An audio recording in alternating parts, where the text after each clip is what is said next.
environment, the economic environment. And the Chinese word for crisis is the same as opportunity. As a businessman, it is, and as someone who actually started a business in the midst of a crisis. We began about 10 years ago at it's about 1998 when Hong Kong was handed over. There was a lot of economic uncertainty.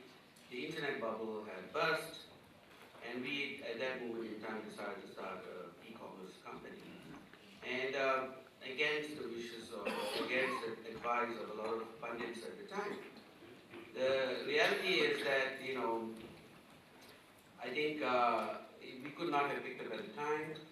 We could not have at that time harnessed better talent than we actually were able to at the cost that we were able to, simply because we began in the middle of a crisis. Every crisis within it brings challenges, and it is these challenges that if we convert, can turn things around. I'm sure there are experts out there who are going to tell us about the challenges that we face today and how we could come out of this. In my mind, the challenges are something that we face periodically. As an economist, one can see it happen almost, regularly, and to be not prepared for it or not to see it as something that we need to deal with is not seeing the facts of today. But I think the issue today is the noble cause, the thing that binds us together. Why should we, work a little bit harder? The ethics in business actually evolves as a side effect of this noble cause. We completed 10 years of our company together, and in the course of our celebrations, we discovered about 30-odd people who have been with us for 9 years. Now we are well over 1,000, a couple of thousand strong today, so 30 was a small number. But someone reminded me that when we started out, we barely had about 70 people at the end of our first year of business. So in fact, we had something like a 40% retention rate. So we went back to look at what we did different, because the retention rate then was far better than what we were doing, what we were able to achieve today. And what we did different was we shared our views with them. We shared our worldview, our inspiration, our desires, what we were about, what we wanted to do, and it held that group together. That group became the core group of our business. Directors evolved from that group of 30. Out of that group of 35 of them became directors of various companies in the group today. They worked a lot harder, they stayed on longer at the counters, dealt with the customers with a lot more patience, simply because they also realized that on top of the profit, we had other interests in mind. We were focused on a motto that evolved from Gandhi. In essence, it boils down to the word rhythm: raise yourself to help mankind. And we basically had an attitude throughout the company, a culture at the time that evolved on its own recognizance, so to speak. People worked longer because they did not see it as a means to a salary. They worked a little longer, worked a little harder, took a little bit more hardship because they said, we are paying for another child. We're paying for education of another child. We're paying for development of a hospital in a particular country, because a certain percentage of the company's profits were allotted towards these causes under a foundation that we had set up. And they felt part and parcel of everything that we did. And that unity held us together for the first 5 years. That created the momentum for who we are today. So we went back to re-examine our value systems. So what is this value systems that we need to establish today? This nobility. I think that a lot of it has to be challenged. Maintaining this nobility is definitely a serious challenge by itself. Keeping it going for 10 years is a serious challenge by itself. In the words of philosophers ranging from Aristotle to Adam Smith, who were deeply concerned with the directional focus of ethical reasoning, it is arguable that the importance of the ethical approach has rather substantially weakened as modern economics has evolved. The self-interest view of rationality involves, inter alia, a firm rejection of the ethics-related view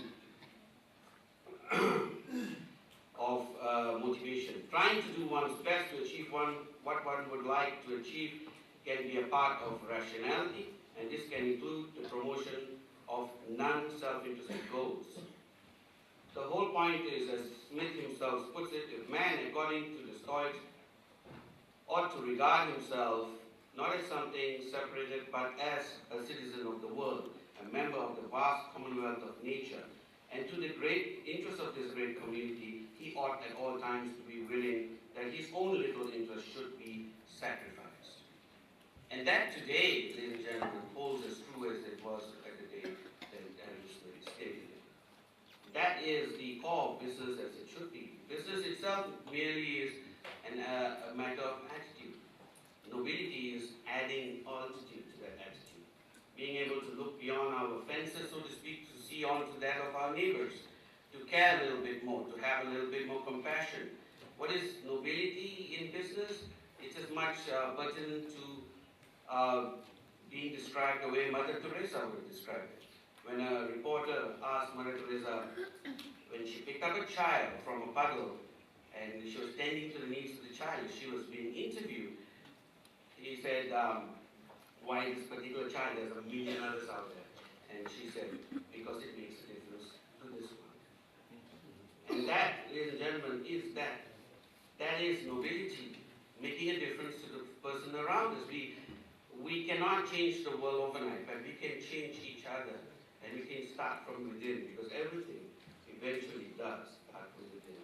And this crisis can be an opportunity for us to come together. In a little true story that happened in an accident in a mine, in a coal mine, about 30 years ago, there were about 2,000 people caught in a crisis where the coal mine collapsed. There was one engineer amongst them, barely any light, there were little pockets, and they eventually realized they had maybe about 4 hours of oxygen left.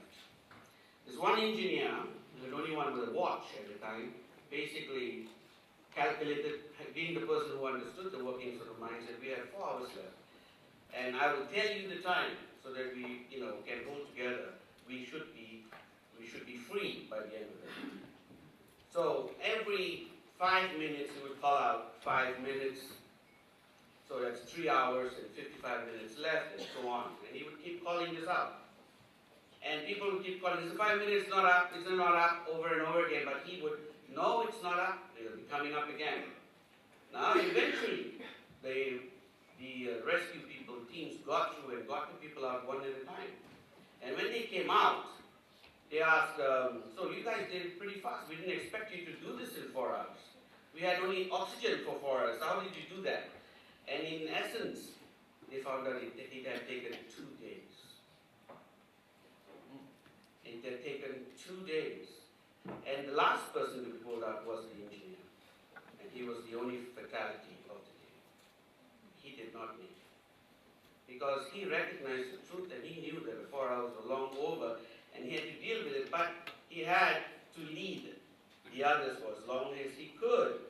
And they overcame the physical limitations of oxygen